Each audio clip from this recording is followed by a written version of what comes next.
What's up, everybody? Dan Allnut with Casper and Casper here today on my lunch jog to talk to you a little bit about what I do besides OVI work at the firm. So, most of my time I spend is on workers' comp litigation in court. What that means is, in Ohio, with workers' comp, you go through the administrative process at the Industrial Commission, and then once that has been determined, if the claimant or the plaintiff, usually my client, has lost, then we can appeal, and ultimately you can have a jury trial in common pleas court. So that's what I spend a lot of my time on, most of my time on at the firm, and I thought I might tell you a little bit about that. So in order to talk to you about that, we need to discuss what happens at the Industrial Commission. The Industrial Commission is where workers' comp claims are litigated within the confines of the workers' compensation system in Ohio. There are 3 levels. The first is a district hearing.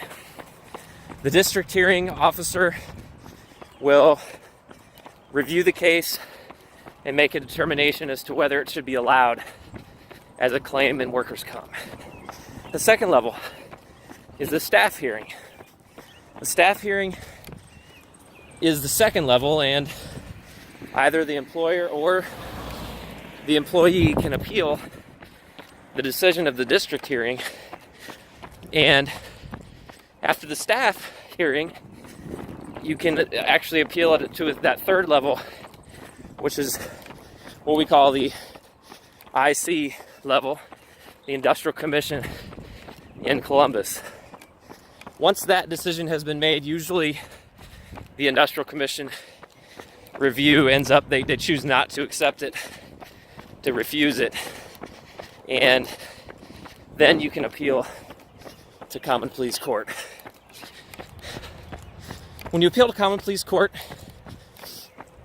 the system is interesting. It's in that regardless of who prevails at the Industrial Commission, the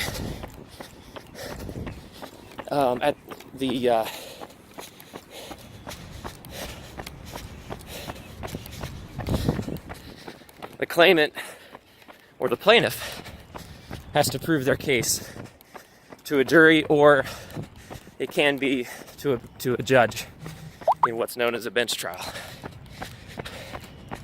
So once you get to the level, to my level, the level of the trial court, it proceeds for the most part just like any other civil litigation.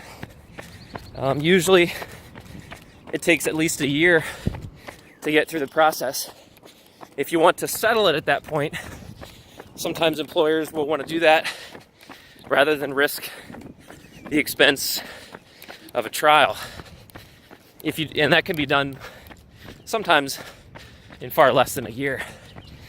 However, if you go to trial, then that's usually about a year later, and the trial commences. And one of the interesting things a lot of people don't understand is with a workers' compensation, what's called a 512 appeal, with that trial, unlike other civil litigation, for example, a personal injury lawsuit, a contract dispute, there are no damages with a 512 workers' compensation appeal. The only result is either the allowance of a condition or an occupational disease in the workers' comp claim, or that it's specifically disallowed. So there are no damages, meaning if you are appealing it as a plaintiff or as a defendant, you will not be realizing any financial reward or penalty at the end of that process. Hello.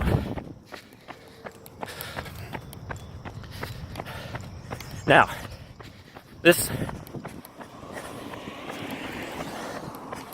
one other thing to remember though is when you do appeal that, if you do prevail as a plaintiff, as a claimant, you can go back to the Industrial Commission and you can ask for certain benefits to be awarded to you and to be granted through that administrative process at the Industrial Commission. So there may be financial or other benefits awarded to the claimant upon getting their claim allowed.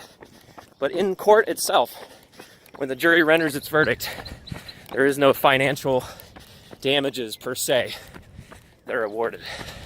So, just wanted to review that since that's what I do mostly at the firm.